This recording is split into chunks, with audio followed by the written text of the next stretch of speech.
φεύγω.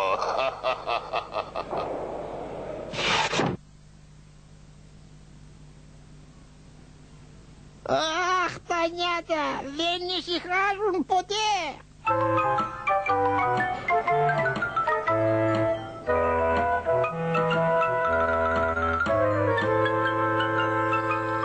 Λοιπόν, Κλιμεντίνη, τι είναι από τον έξω κόσμο? Χάλια. Φτώχεια, ανεργία, μόλυνση. Οι πλούσιοι τα κονομάνε, οι φτωχοί υποφέρουν. Φταίει η κυβέρνηση για αυτά. Πρέπει να έρθουν καινούργιοι άνθρωποι στην εξουσία. Τώρα μάλιστα. Τα 2/3 των πολιτικών είναι διαφθαρμένοι. Και οι υπόλοιποι? Και οι υπόλοιποι διαφθαρμένοι είναι. Αλλά τουλάχιστον είναι λιγότεροι.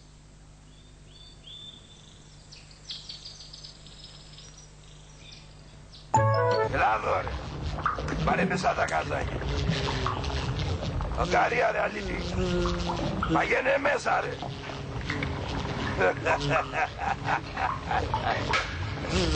Συσίδιο ρε.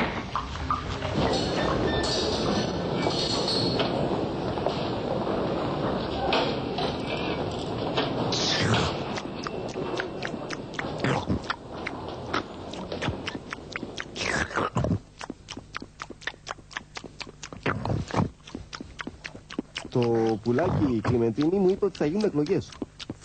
Το εγώ τι γενιά εσένα. Ψηφίσεις? Όχι, αλλά αν αλλάξουν τα πράγματα έξω, μπορεί και να βελτιωθεί η κατάσταση στις φυλακές. Διαβάζεις πολλά παραμύθια, Σοβίτη. Η κατάσταση στις φυλακές δεν βελτιώνεται ποτέ. Ίσως, αλλά σε κάτι δεν πρέπει να ελπίζουμε. Αν δεν μπορούμε να ελπίζουμε και τις εκλογές, τότε σε τι? Δοκίμασε τη μεταμψύχωση. Πάμε να τους δύο δολάκια κάθε άρματα σε μένα να μου. Άντε να πάει να μου πεις 2 δολάκια με το σοκ και τα 2 δολάκια να πούμε εγκληματίες. Άντε να πω και χάμε να μου πεις εμένα με το 2 δολάκια κάθε άρματα να πούμε. Λοιπόν, Κλιμεντίνη, πώς πάει ο προεκλογικός αγώνας έξω? Τα γνωστά. Όλοι δίνουν υποσχέσεις. Χιλιάδες υποσχέσεις σαν και σεδάκια με φράουλες. Τι σχέση έχουν οι φράουλες? Το να πιστεύεις στις προεκλογικές υποσχέσεις είναι σαν να πιστεύεις ότι υπάρχουν μεγάλες φράουλες στον πάτο του Κεσέ. Υπάρχει και κάτι παρήγορο στις εκλογές. Ποιο πράγμα? Μόνο ένας από αυτούς μπορεί να βγει.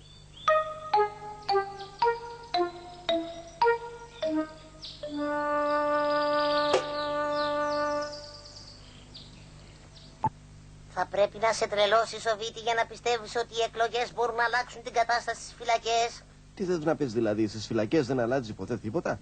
Τόσα χρόνια δεν έχει γίνει καμιά βελτίωση. Η αλήθεια είναι ότι έχουν γίνει μερικές βελτιώσεις. Παλιά, ας πούμε, οι δεσμοφύλακες βαράγανε τους κρατούμενους μέχρι που άσπαγαν τα κλόψ. Τα βλέπεις? Ενώ τώρα? Τώρα δεν σπάνε, είναι πλαστικά.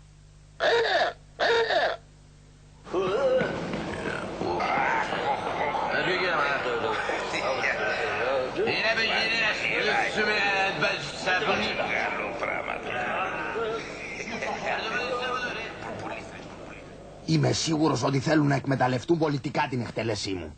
Γιατί το λες αυτό? Γιατί αποφάσισαν να με εκτελέσουν την παραμονή των εκλογών. Θαυμάσια. Έτσι μπορείς να μην ψηφίσεις χωρίς να έχεις κυρώσεις. Πρόεδρος. Πρώτος.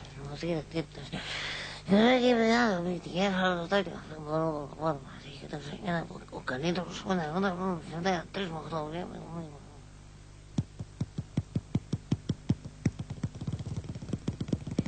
Τα μάθες η Σοβίτη. Ένας κρατούμενος άκουσε στην τηλεόραση πως δόθηκε γενική αμνηστία λόγω των εκλογών.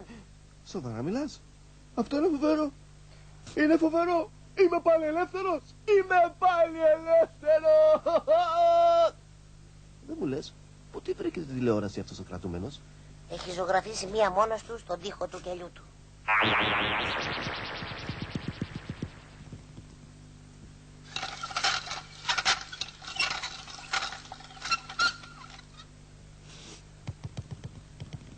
Ξέρεις κάτι, μελοθάνατε. Τώρα που έρχονται εκλογές μπορεί να σου δώσουν χάρη. Αλήθεια?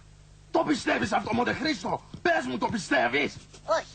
Απλώς ήθελα να δω αν έχεις χρυσά δόντια για να προλάβω να τα πάρω πρώτος μετά την εκτέλεση.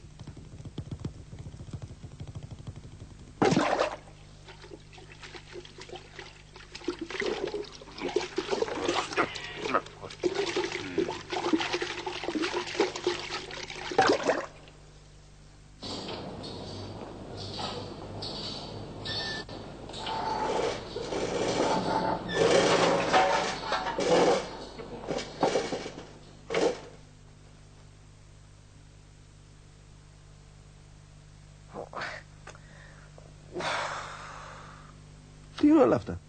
Πάω και λέω στους κρατούμενους ότι τους δώσα χάρη λόγω των εκλογών και αυτοί τρελαίνονται και μου χαρίζουν τα πράγματά τους. Μα δεν τρέπεσαι καθόλου. Γιατί? Οι άνθρωποι γίνονται πολύ εύπιστοι πριν από τις εκλογές. Πρέπει να το εκμεταλλευόμαστε αυτό. Μπράβο. Ωραία ιδεολογία έχεις. Το ξέρω. Αν είχα και λίγη φωτογένεια θα έφτανα μέχρι πρωθυπουργός.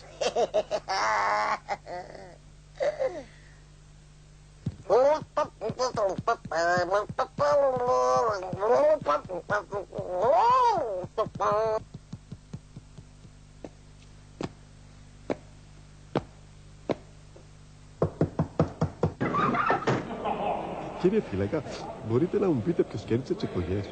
Πρέπει να ξέρω ποιος μας κυβερνάει. Απαγορεύονται οι πολιτικές συζητήσεις, κρατούμενε. Όταν βγεις από τη φυλακή θα μάθεις ποιος μας κυβερνάει. Μα είμαι ισοδίτης. Τυχερέ.